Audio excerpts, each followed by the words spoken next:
Investing for Dummies, 15 ways that you can lose your cash. Everybody today wants to invest.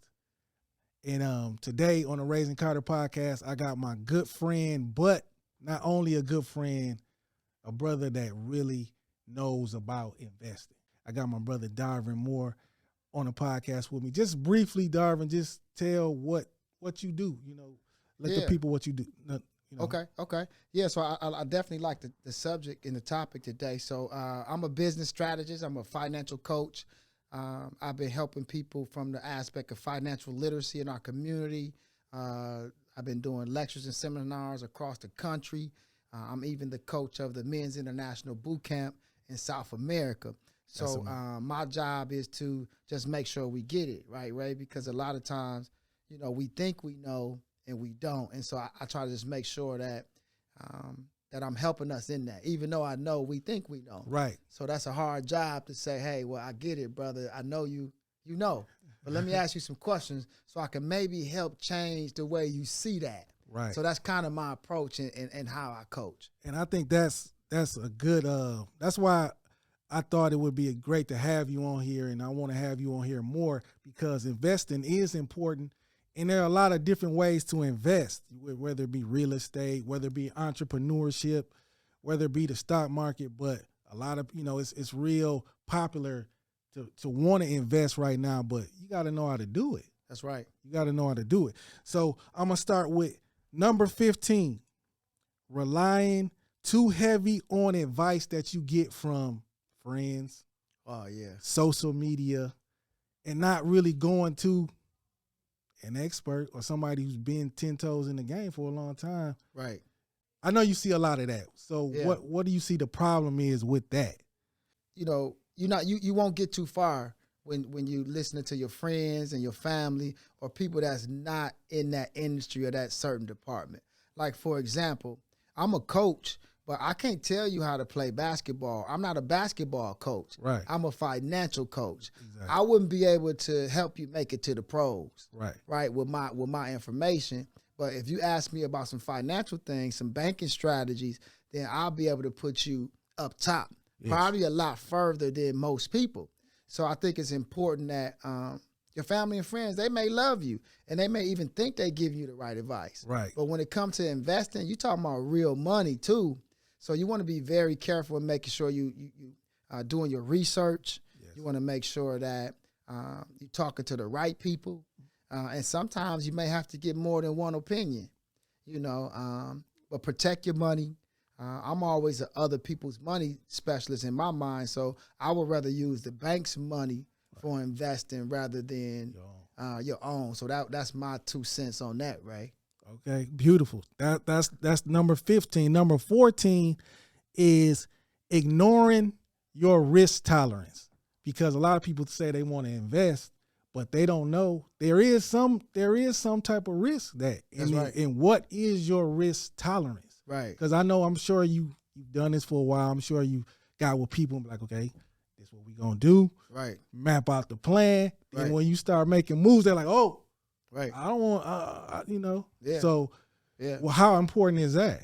Well, it's super important, and that's why, planning is important too, right? Like your budget, right. Planning. Because sometimes when people get in the game, like you said, they invested money and maybe something came up that they didn't know about, and now they need to spend a little bit more money. Right. And like you said, they either out or in, or they may even be stressed about it and can't handle it because this issue. And so now you're seeing these different emotions and things come up, as a small example, I have clients that I help get access to money so that they can invest. Right. And even before they're investing, we'll go to a bank and we'll have a goal. Let's say the goal is that they want to have access to $50,000, and during the process, we're starting to give them the money. Maybe one bank gave them $20,000. Now we go to another bank and the bank denies them. Right. And then we go to a third bank and maybe the third bank denies them, and they just feel like, man, just forget it, man.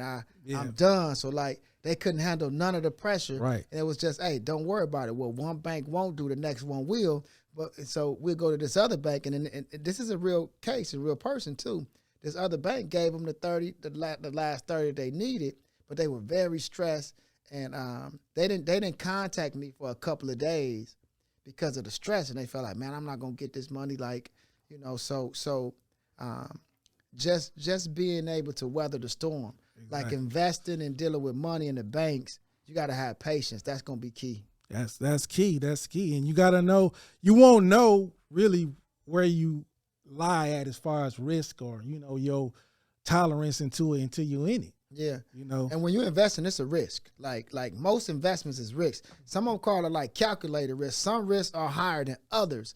I like to invest where the risk is not real high. Right. Because I can't take pressure. I mean, like straight loss. Like, I don't want it to be like a gamble. Yeah. You know, and don't get me wrong, like a risk is a risk, but there's some risk that's not as high as others. Right. And like even real estate is a more subtle investment, but there are ways that you can risk wrong, you know, but for the most part with real estate, from the long-term perspective, you always can recoup, you know, from a risk perspective. So normally with real estate, I mean, especially if you buy smart, when you go in, you can buy smart and pay less than what the property is worth, and then now that's less of a risk. Yeah, that's the reason why you need to work with somebody who does this, you know, a coach or, you know, someone like my man Darvin, so he can help you with that. Trying to do it on your own,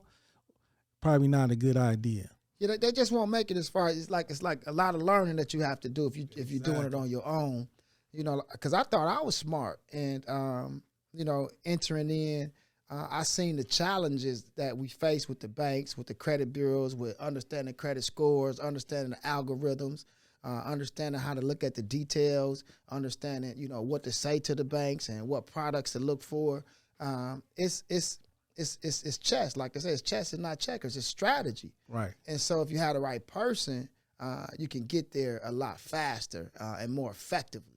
Exactly.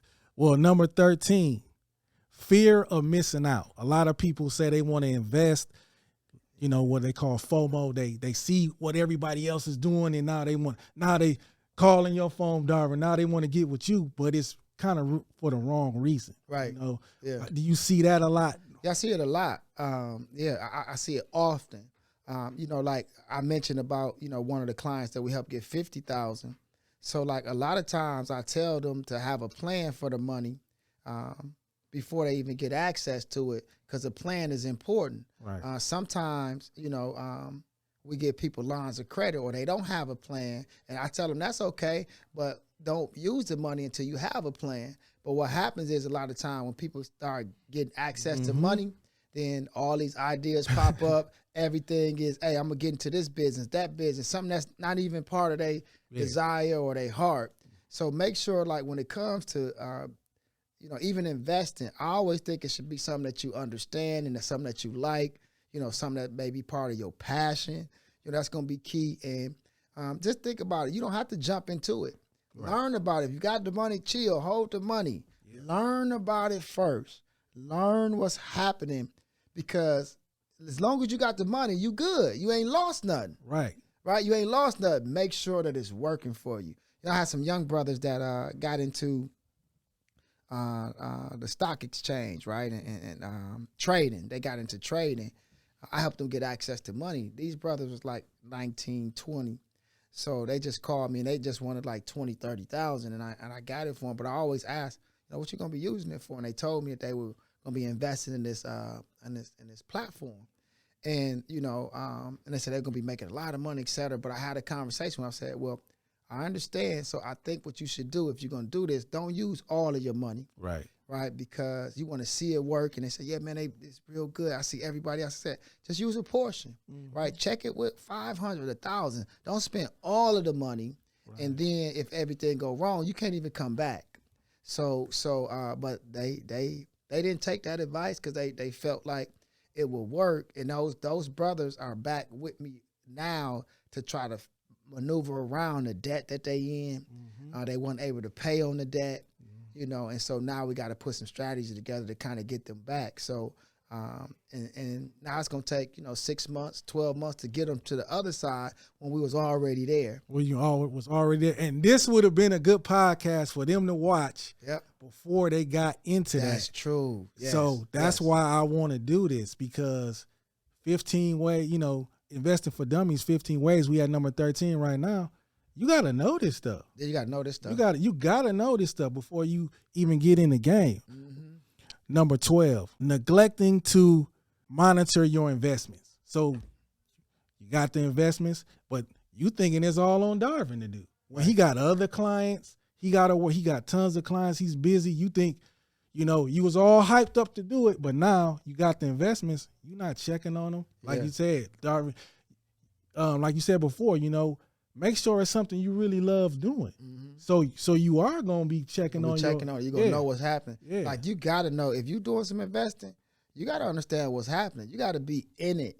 Like, don't just assume that this person gonna take it all. They good. No, you need to do your follow-ups. You need to do your due diligence. You need to check on it.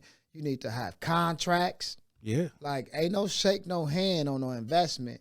How the contracts, how the dates in line. Okay, on this date it's gonna be this, on this date it's gonna be that. It's business, and you got to be careful with that. You got to make sure that you following through. I even felt somewhat a victim to that. About a year or so ago, we did some investing, and I just assumed that the individual was doing great property, doing some great things. And we assumed that, hey, man, he going to cover everything. We ain't got to worry about nothing. We'll see him in the 3 months when the money is due, because he's been doing this and doing this. Yep.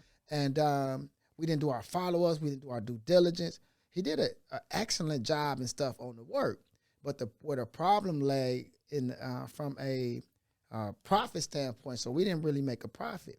We lost a few dollars, was because of the interest rates that were charged after the time that the 3 months passed. So you want to just make sure you got your contracts, make sure you got your dates, make sure the times is right, because this real money we talking about. Right. Yeah. Right. And like you said with the other young brothers, now you invested this money or kind of gambled this money, and now you got to try to get back, because you still owe. Try to get back. You still owe. Don't have the access and can't even get any more. And that was the main thing from an investment standpoint too, that anytime we invest, you always want to have some reserves or something for just in case, something where you could come back again. Like, only use a percentage of it. Yeah, like I told him, just a percentage. Now you protect it. Right. Like, now you can live and breathe another day. Yeah. Yeah. You got to have it that way. Yeah. You got to monitor your investments. You can't just think that, okay, like Darvin said, he made the mistake. Even a coach, human, you make mistakes, but that's why we doing this podcast right here. Overconfidence. People that just are overconfident, they getting in the game and they know more than you. Mm-hmm. You know what I'm saying? It's like, and you said that a little in the beginning, it's cool to think you know what you know, but it's also, like Darvin said, get second opinion, third opinion, You don't know everything. So you see that? Do you see that a lot? Just people coming in? Yeah, I see a lot of overconfidence. And like I said, what I try to do humbly is ask a series of questions to kind of show them, where my expertise is, and that I have that expertise. Like, you could have lost money here just with that thought. So I could save you here. Exactly. And showing them that, kind of helps them. But overconfidence can hurt us, in a lot of areas. So let's be humble. That's going to be key. Don't get me wrong. Being confident is cool. But like I say, overconfident is something different. Right. Like, you want to make sure you're making money, but due diligence, right? Due diligence, asking a lot of questions, and really, being a student is really probably going to be the most important factor in investing, period. You want to be a student. You want to find a mentor. You want to find somebody that has done it, and humble yourself to listen and learn.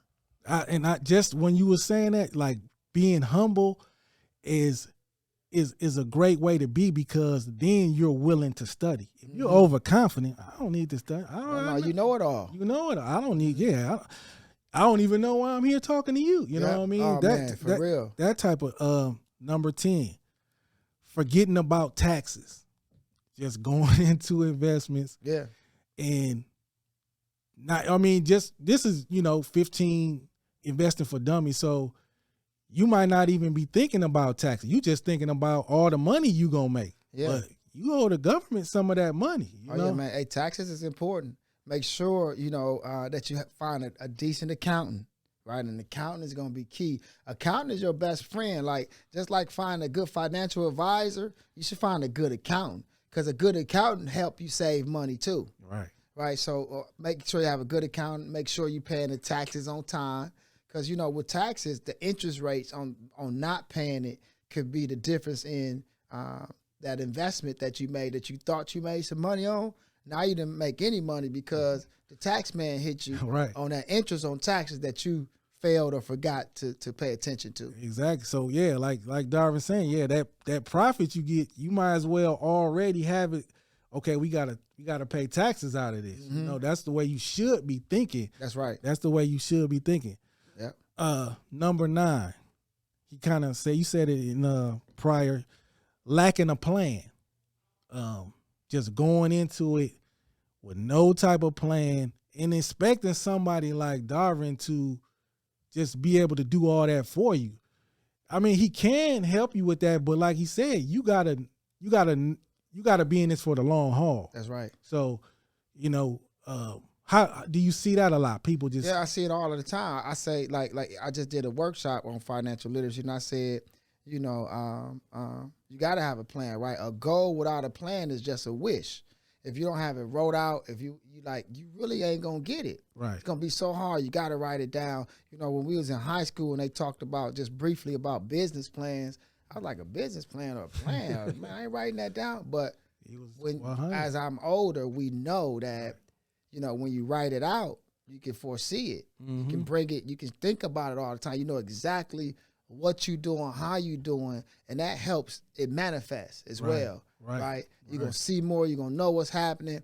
The plan also tells you really how much profits you should make, all of those things. So sit down and write out the plan. The plan is the most important part of it. It's the most important. And just when you was thinking about high school, I remember a teacher used to tell us, a lot of people say, oh, I want to be a millionaire. And he'd be like, no, you're not going to be one. He's like, because you don't know how you're going to be a millionaire. Right. You're just saying you want to be a millionaire. You're not going to be. So Darvin's 100% right. You gotta have a plan, and a plan will tell you, do people even want this? You know what I mean? Is this even going to work? You know what I mean? If you're going through it with somebody like Darvin, he might be like, this might not work. This ain't the right plan. Yeah, because we can see it. But and to your point too, we had a business banker from U.S. Bank, Mr. Johnny. He was here with us at the workshop speaking on money. A new business can get access to money from the bank with a business plan. With the right business plan, there's people that's been getting millions of dollars because the bank liked the plan. Right. So that's how important the plan is. Man, yeah. Wow, that's big. The bank liked the plan. So you can get capital just with a plan. But if you don't got a plan, you ain't getting no money. Yeah, that money gonna be hard to get. Here I got another one. Number 8. Prioritizing lifestyle spending over building a solid investment strategy. Right. So, you seeing everybody, hey man, what they doing, and you just want the money to ball. Yeah. Well, and that back to the other previous point, that's where the plan come in. Mm-hmm. See, the plan to help us stay grounded. I asked them today, I said, what if you woke up tomorrow and you got $100,000, cash in a suitcase? What you gonna do? And most people, they gonna go to some of their desires and this and that. Right. But those people that may have had a plan, they gonna go to the plan, right? Yep. They going straight to, yep. That's how important the plan is, because if you don't have it, money could and influence could derail you. Yep. It can make you go a whole different direction. Right. So the plan keep you grounded. I had a lot of people that originally I used to get access to capital. I used to tell this story about a young lady that called me, and she wanted me to help her get access to some money for a house, right? A down payment for a house. She really needed this home. She had about 6 or 7 children, and she was my wife's friend. And I said, okay, well, I'll help you. Let's get you this access. You don't have much money. once I get you this access, you can just pay me, once I get you this, so we'll do it this way. She put some technical file on me, so she didn't pay me at the end of the day. She said, well, yeah, something came up on my credit. I don't know what happened. Was that you? Or she just came up with something crazy, right? But she got the money, about $60,000. And that ain't the crazy part that she didn't pay. The crazy part was about a month later, Ray, she was a friend of somebody else that was in the family. And they called and said, Darvin, oh, girl, she bought a boat. I said, she bought what now? She said, she bought a boat. I said, man, she bought a boat. We don't even do boats, Ray. Right? We don't do boats. The woman bought a boat. She didn't buy the house. She had a bunch of kids. I guess, somebody, Romeo got to her. Man. You know what I mean? Casanova got to her, and it was over with. But, yeah, the plan is important. So she got derailed and bought a boat, right? Investing for dummies. Yeah. 15 ways you can lose your money fast. Probably buying a boat probably ain't the best way to spend the money. That's definitely not the best way. So I love that story. That's a story, but that can happen if you prioritizing life. What you see everybody on Instagram having. What you doing with a boat, girl? What you doing? What you doing? Go buy. Y'all gonna live on the boat? Right. It's crazy, ain't it? That's crazy. Yeah. She bought that boat, man. Number 7, underestimating cost. This I imagine you run into this a lot. A lot, yeah. That's real important. Like most of the time, from a few different standpoints, I had a gentleman that gave me a bid on doing some stuff at a property. And he got in there, and I assumed that he understood what he was doing. Right. He underestimated. And I said, hey, man, you're doing a great job. Everything is excellent. But what I need you to do from here on out is, maybe put another 25% on top of what you're saying so you can estimate that, you're going to need some more, because you was way off. Right. This was the number that I was going with, and you said this. But on another side of underestimating, I help a lot of businesses get access to capital. And a lot of the business, I say, okay, well, how much access do you need? How much do you need for the business to grow? And they'll say, all right, 30,000 or 40,000. And I say, okay, are you sure this is what you need? And I promise you, Ray, at least 7 or 8 out of 10 of the people that I get access to money, within a month or two, they say, I need a little bit more. Right. Right. And so, underestimating is, and I'm not sure if it's because we as a culture or people just don't believe that we can get more. Maybe we just trying to get what we can. Yep. But we have to look at getting what we need. Yep. Because that could lead us back if we underestimate. Right. Like we could lose from underestimating now, yeah, right? Because it's just not like you can just turn around and go get more. You know what I mean? Yeah, you can't.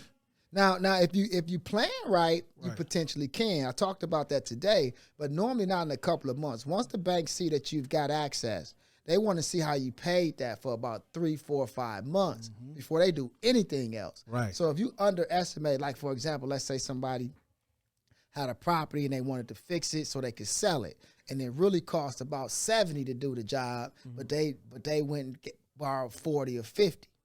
Now they put the 40 or 50 in, but they still need $20,000 to finish the job out. Now the job is just sitting there because you couldn't find the money to finish it out, and now you've lost. Now you can't pay the bank. Maybe they're trying to foreclose. So you can get in a rough spot by underestimating. Yeah, underestimating cost is one of the 15 ways you can lose money. We spoke on this before, but number 6. Neglecting to set goals, having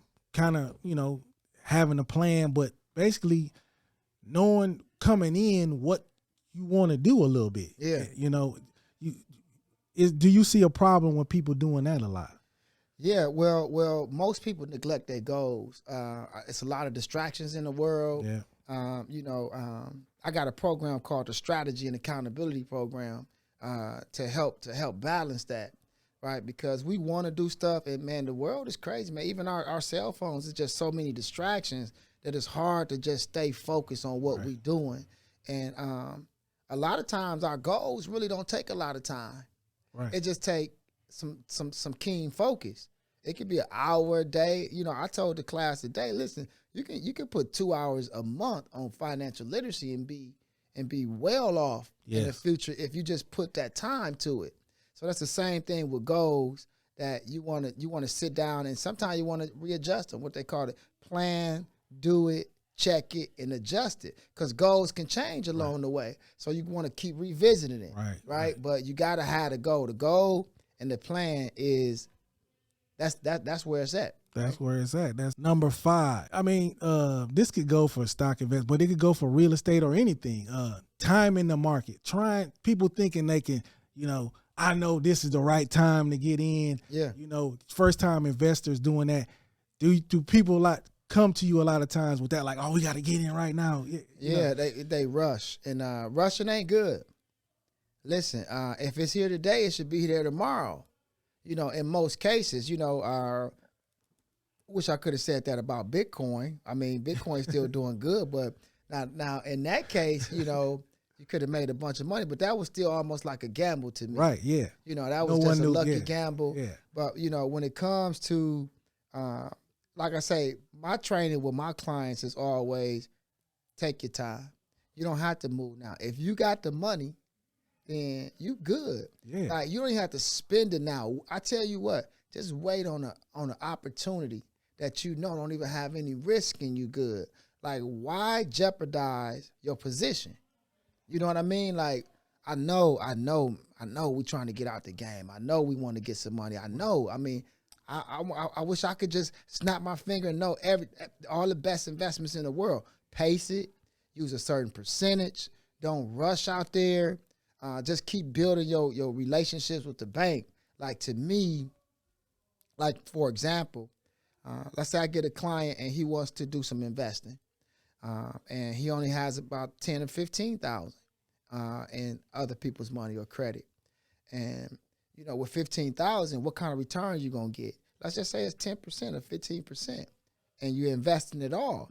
You still risk losing it all. Yeah. How about you just wait until you get 100, 200, 300,000, and then invest at that rate, and now you're gonna make way more money. Yeah.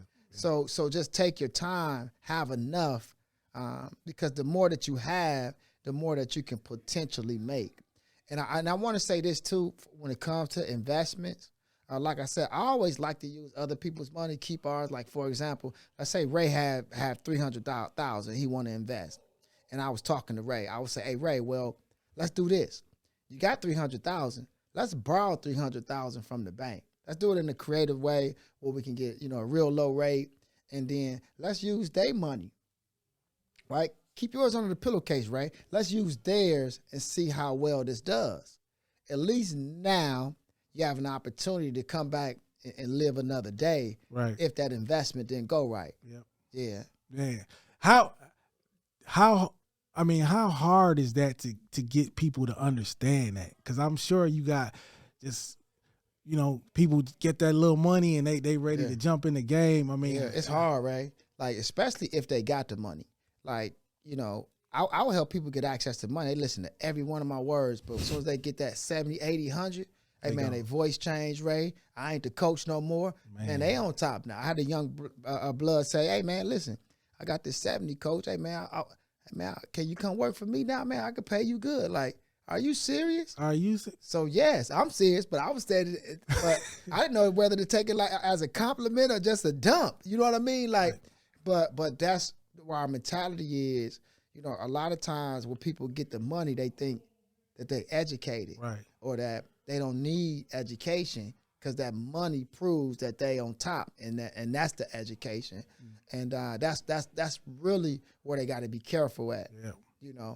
That's a dangerous place, Ray. I can imagine, and that's why this episode and this podcast, and I want to do more of this stuff with you, because that is a dangerous place to be. 70,000 is a lot of money, but it ain't a lot of money. You know what I mean? They can lose it overnight. Yes. You can do an investment and it go wrong, and now everything to change now. Yeah. And now you on the hook for $70,000. Now you're on the hook for 70. Yeah. Number 4, ignoring diversification. So you're starting to invest, and now, like Darvin said, you don't want to listen no more. You like, we investing, we doing good, but let's kind of diversify so we can, minimize the risk. You don't want to do it. Yeah. Yeah, having your eggs all in one basket is no good because you can lose it. So diversification is key. Some real estate investing, maybe a business.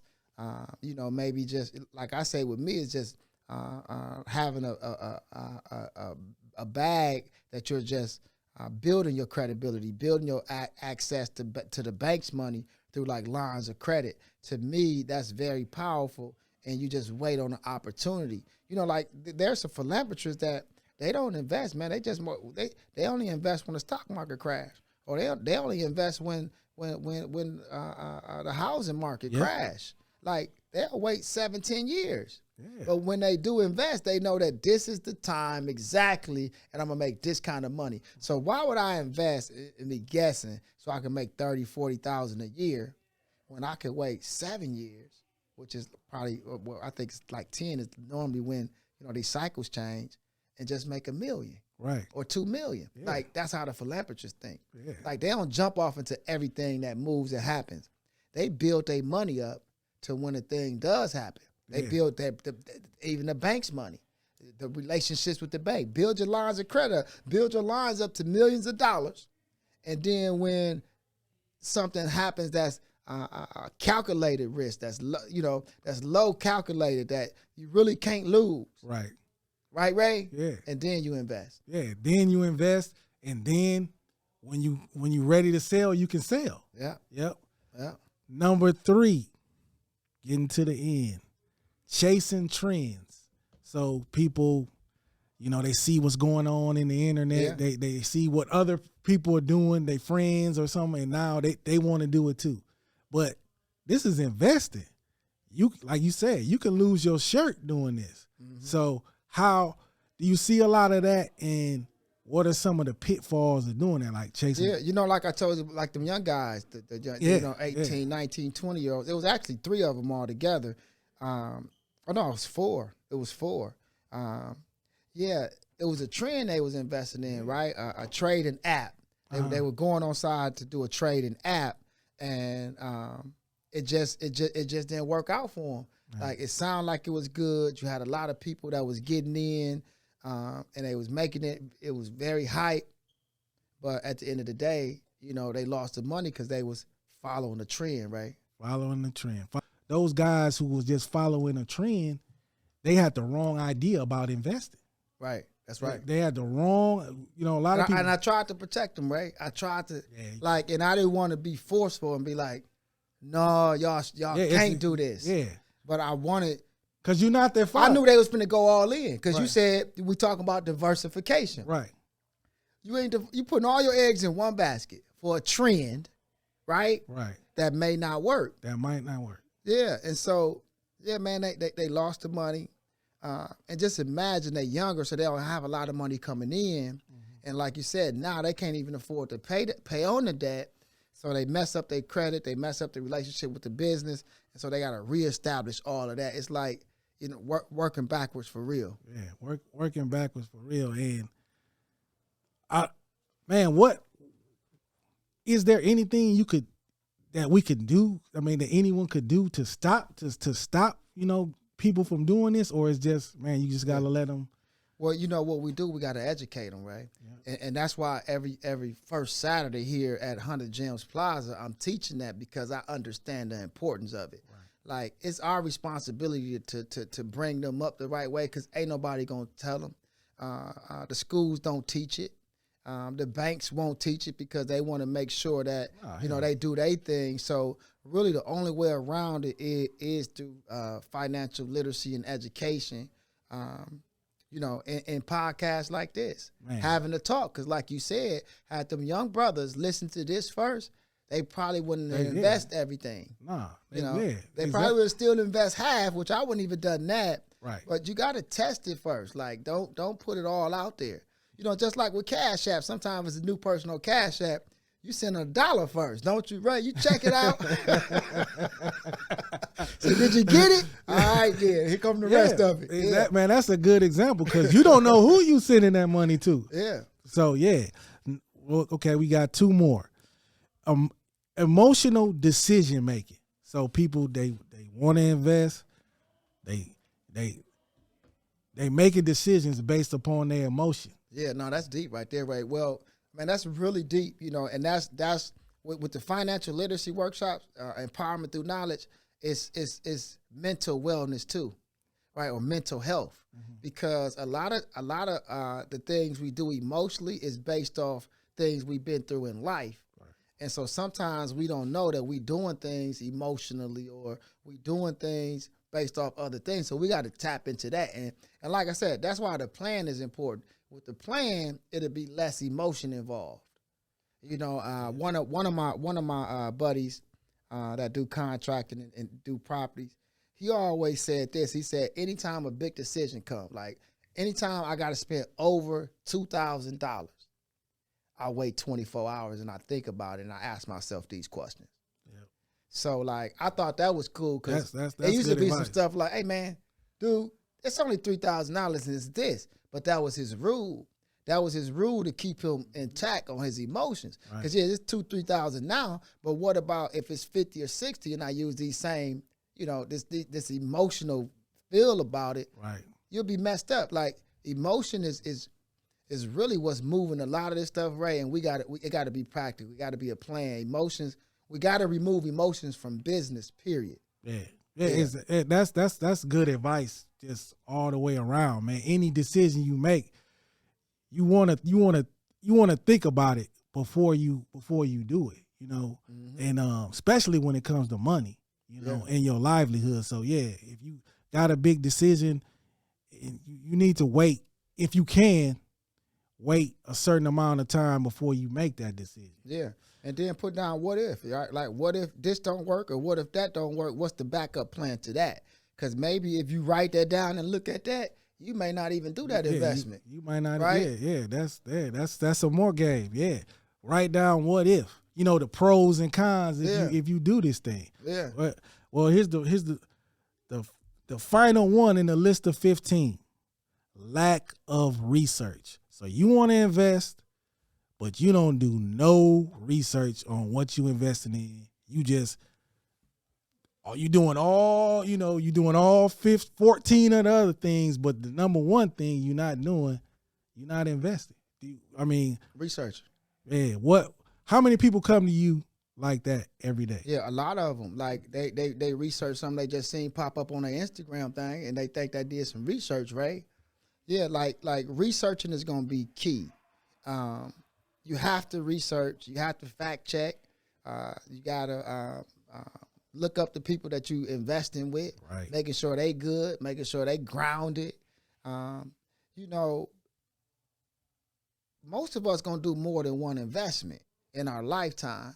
Like maybe we're gonna get lucky. We might get lucky to first 2, 3, 4 investments. Mm-hmm. But if we don't have a strategy on how we look at investments, sooner or later we're gonna lose. Like for example, if you invest in, if everything you see you invest 100%, but you've been making money, but every time you invest, you aggressive and you use it 100%. Sooner or later, one of your investments is not gonna make it. Right. So all that stuff that you've done in the past that you did well on, you lost because you didn't have anything in place because you still invest. Your strategy is to invest it all. Right. It's just like playing dice. Yeah, if you invest it all, yeah, you might hit a whole bunch of times in a row, but eventually, Ray, it's gonna crap out. Right. Eventually, you're gonna crap out. Yeah. So you got to make sure that you have diversification. You got to make sure you're not spending it all. You got to make sure that you have a plan in play, which is key. You got to make sure having a mentor or a strategist with you, that's gonna be key. Research, homework, learn as much about it as you can. Look at the gurus. Try to become your own guru in that industry before you even get down. Man. And lastly, Ray, I'm gonna say this. I'm hoping this is gonna be value for the people that's listening in.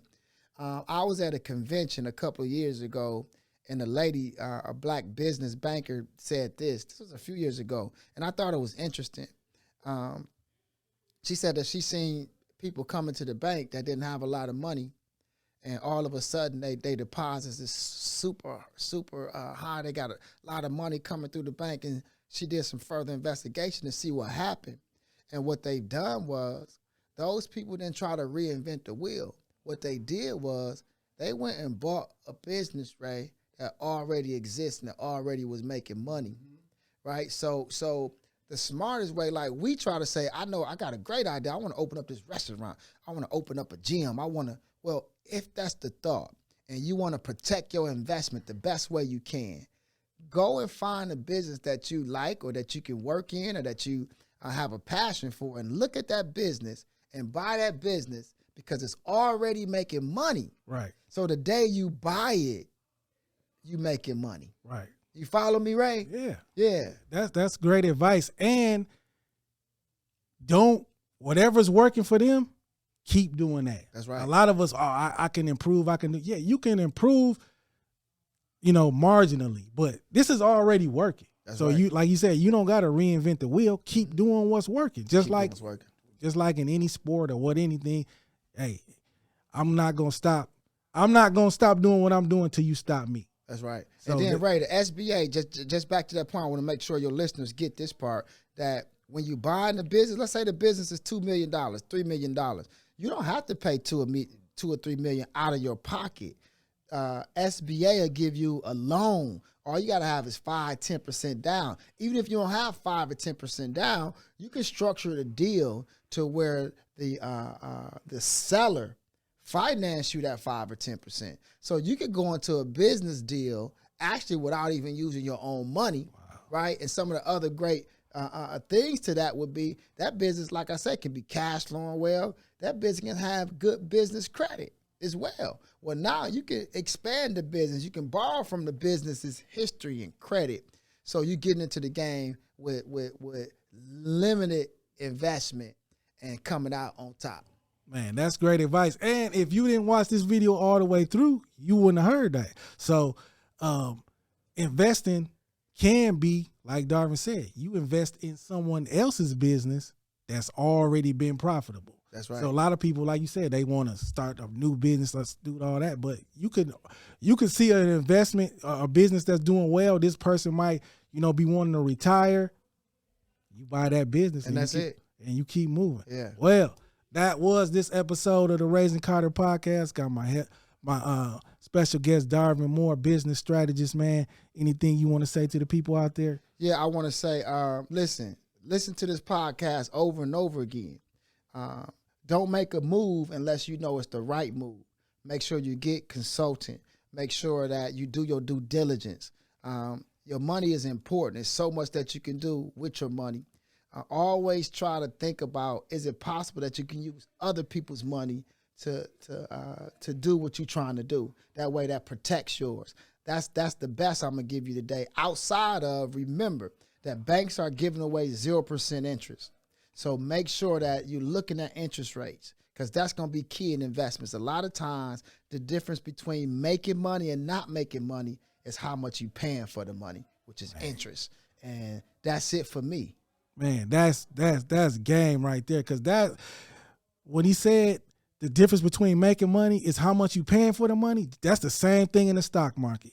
If you paying a whole bunch of money for the fees and all that type of stuff on the stocks and the trading that you're doing, you're not making no money. That's all right. The profit that you think you making, it's getting ate up. It's getting ate up, man. So this was the first time, but this will not be the last time I got my brother Darvin Moore on the podcast, man, because I want to bring people this information. Yeah. We need to know about financial literacy, man. We need to be up on our game, especially, you in your 30s, 40s, 50s, you're not going to be able to work forever. That's right.